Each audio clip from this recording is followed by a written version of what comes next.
This is the stunning new Ferrari 599 GTB Fiorano.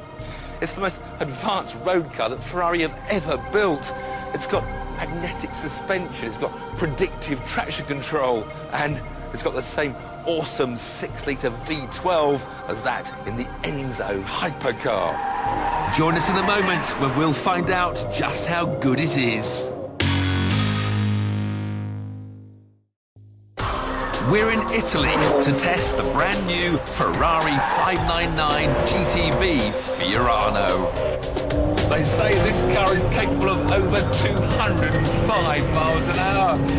And the way it keeps accelerating whatever gear you're in, I'm not going to disbelieve them.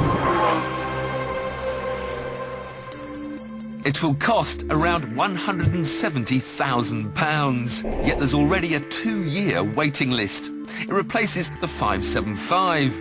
But whereas that was a long-distance GT car, the 599 is intended to be more of a hardcore sports car with a boot. There are all sorts of clever aerodynamic nooks and crannies, and it's just a blink slower to 60 than the Enzo. Not surprising, as it has the same 6-litre V12 with 620 horsepower.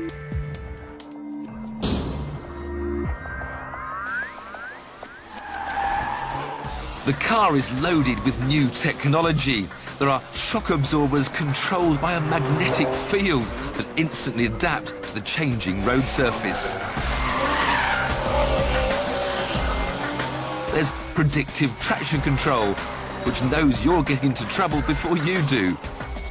And there's a gear change twice as fast as its predecessor.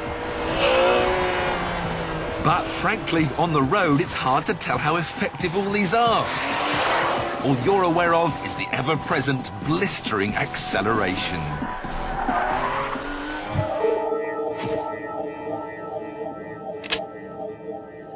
The interior is stylish simplicity. But I think I'd swap the rather plasticky carbon fibre for the no-cost leather option. I'm not a big fan of the tacky LCD screen either.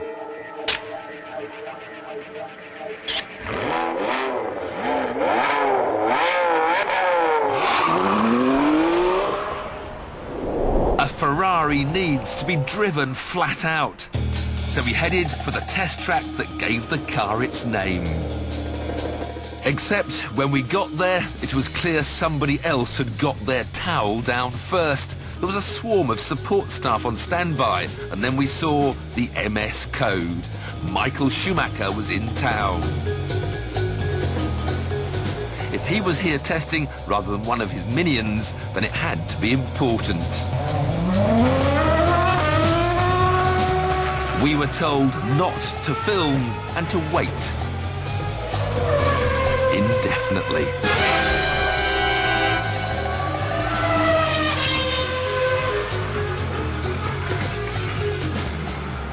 Eventually, he stopped for what we assumed was a toilet break. We had the time it took him to sprinkle his shoes to see just how good the 599 really was. Quick, here's Shuey. I'll run him over. This is me running over Michael Schumacher. You see, he's not on the circuit because there he is. And we can see. Shuey. Yeah, thanks, mate.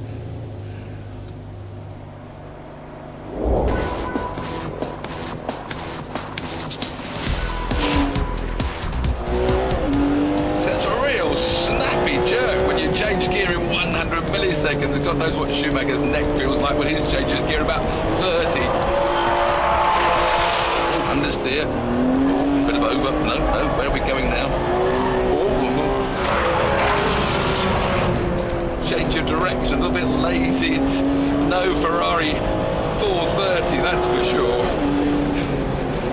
It's still a big car for all its wonderful scientific age.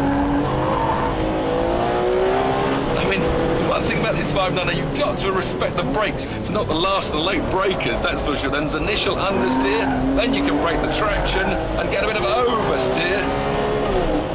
Braking again, now the S's are Again, the front's pushed wide. The steering's very light. I don't get that much of a feedback for how much front grip I've got through the steering. And then I'm feeding in that lovely horsepower. Brake pedal sinks right down. Sort of squidgy thing. Over the bridge, the famous bridge. It loves it once it's settled for the exit. It doesn't like stopping. It doesn't particularly like turning in. Oh, look, low gear. Oh! The steering wheel lights flash away like mad as you accelerate out the hairpin. And now, I've got to cool those ceramic brakes off so I don't arrive back in the box, as they call it here, the pits, with all smoke pouring out and get the finger wag from the Italians. You're trying to pass. We don't let you out anymore. Schumacher, he's coming now. Apparently he needs the practice more than I do. I'm quite sure that he does. After a small reprimand for speeding, it was time to decide whether I'd actually want a 599. And sadly, it had fallen at the final hurdle. On a track, the Corvette Z06 was more fun. So, while it works well as an exotic high-speed cruiser, if someone said I could have a free Ferrari, I'd take the more thrilling 430 every time.